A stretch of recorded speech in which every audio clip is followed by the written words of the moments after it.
Se puder levantar-se, doutor, eu agradeço. E que nos diz que, e já vou adiantar, que não é constitucional, ou seja, que este corte só é legal se for durante algum tempo, se for permanente, não. Não. Em meu entender, é claramente inconstitucional, mesmo durante algum tempo. Mesmo durante algum tempo? E se me permitir, eu explico porquê. Com certeza. Nós vivemos num Estado que se diz de direito. E um Estado de direito significa que o Estado, tal como os cidadãos e as empresas e as entidades empregadoras, têm de atuar de acordo com a lei. Isso significa que o Estado, quando faz um orçamento, o artigo 105 da Constituição dilo, tem de o elaborar com respeito das regras e, designadamente, com respeito dos direitos e obrigações que, para ele, Estado, resultam da lei e dos contratos de que ele é parte.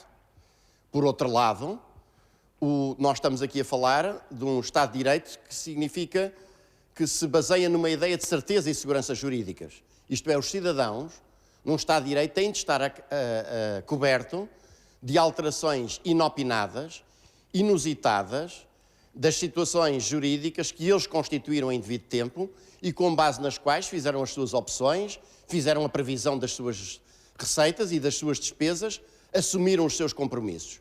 E, portanto, eles têm de estar, num Estado de Direito Democrático, por virtude do princípio da confiança, a coberto dessas alterações. Esta questão é mais importante ainda quando nós falamos na alteração de um direito fundamental, como é o direito ao salário. O direito ao salário não é um direito qualquer. É um direito fundamental, protegido pela Constituição, e a remuneração constitui um elemento caracterizador da situação jurídica de cada trabalhador, que é definida pela categoria e pelo seu estatuto remuneratório. Alterar o estatuto remuneratório para o baixar significa modificar aquilo que deve constituir a razão essencial da segurança e da certeza jurídica de um trabalhador da administração pública.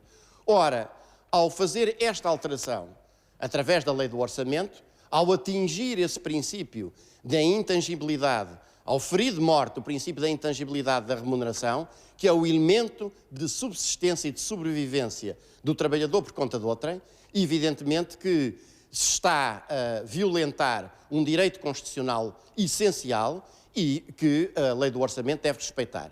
É claro que a isto se costumou pôr a ideia de que está bem o princípio da certeza e da segurança jurídicas, que relembro aqui, foi o princípio que levou o Tribunal Constitucional, já por 2 vezes, em épocas anteriores, pelo menos em 2 vezes, a declarar inconstitucionais preceitos da lei do orçamento que precisamente significavam abaixamentos de retribuições de grupos de trabalhadores, um de uma certa categoria de professores, regentes escolares, outro de certa categoria de quadros da Assembleia da República, que, no entanto, esse princípio da certeza e da segurança jurídica podia ceder a alguma coisa em situações de crise e perante estados de necessidade. Mas isso, mesmo a admitir esse argumento, era preciso demonstrar essa necessidade, e essa necessidade não está demonstrada. Não está demonstrada, doutor? O próprio parecer do Conselho Económico e Social chama a atenção que baixar os salários dos trabalhadores é a solução mais fácil, mas está por demonstrar que ela seja necessária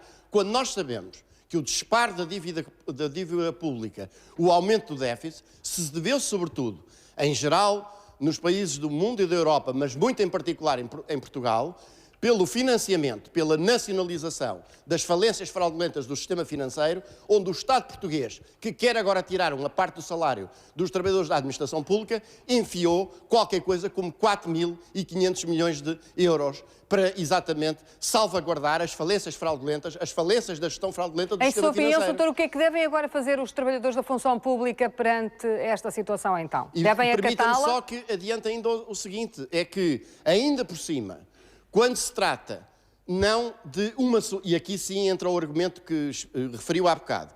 Quando se trata não de uma solução temporária, mas sim de afetar em definitivo e para sempre, parafraseando aquilo que o Sr. Ministro das Finanças já disse mais do que uma vez, então nós estamos perante a expropriação definitiva. Melhor, não é uma expropriação, é uma retirada definitiva de uma parcela de caráter remuneratório de um direito dos trabalhadores, sem sequer a sua compensação. Isso chama-se, pura e simplesmente, confisco. E o confisco é constitucionalmente intolerável. No entanto, isso já aconteceu aqui ao lado, no país vizinho, e aconteceu na Grécia. As constituições deles permitem? O que aconteceu aqui ao lado, em Espanha, se me permite, primeiro com o mal dos outros nós podemos.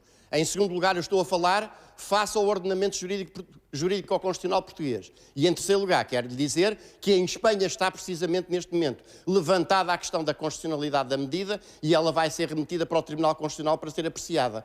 Mas, repito, portanto, o caráter definitivo do corte dos salários representa de facto um confisco que é constitucionalmente intolerável. E o que os trabalhadores da administração pública devem fazer é, obviamente, devem erguer contra estas medidas. Uma delas, se quiser, é participar massivamente na greve geral do próximo dia 24, que deve ter também esse objetivo. Já lhe vou dar a palavra novamente daqui a pouco. Se me puder passar o microfone ao professor Gustavo Gomes. Aí ele tem. Do ponto de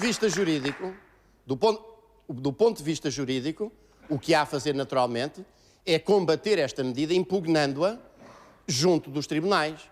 O abaixamento da retribuição significará a prática de uma ilegalidade. Mas ainda iriam a tempo, doutor, uma vez que o corte vai ser efetuado em janeiro? Como é óbvio, vão Os sempre a tribunais tempo. são rápidos, são céleres nessa decisão? Não são tão céleres quanto nós desejaríamos e, aliás, este Estado também se diz de direito democrático, já agora permita-me que diga isso, que gostou de transformar os trabalhadores da administração pública com o vínculo de funcionários em trabalhadores sujeitos a um regime de contrato de trabalho para o exercício de funções públicas. No entanto, reservou como foro competente para julgar as questões laborais, muito significativamente, tribunais que estão transformados em posses sem fundo e que não têm a menor sensibilidade para julgar as questões laborais, ou seja, os tribunais administrativos e fiscais. Isto é, o Estado sabe perfeitamente, gostou de atribuir o estatuto de contrato de trabalho a esses trabalhadores, mas ao mesmo tempo reservou que o foro competente fosse o foro dos tribunais administrativos, que são de facto tribunais que estão muito afundados hoje. Mas vão mais do que a tempo. Podem ser representados pelas suas associações sindicais, que têm legitimidade para os representar em ações de defesa desse interesse coletivo, podem meter essas ações podem ser metidas preventivamente em sede de providências cautelares, podem ser metidas ao fim do primeiro mês, ao fim do segundo mês, ao fim do terceiro mês, pedindo os juros de mora e, porventura, pedindo mais do que isso, pedindo a condenação dos responsáveis pela medida no pagamento de uma sanção compulsória de multa por cada dia que passe, sem cumprimento da decisão que venha a ser tomada pelo Tribunal. Muito bem.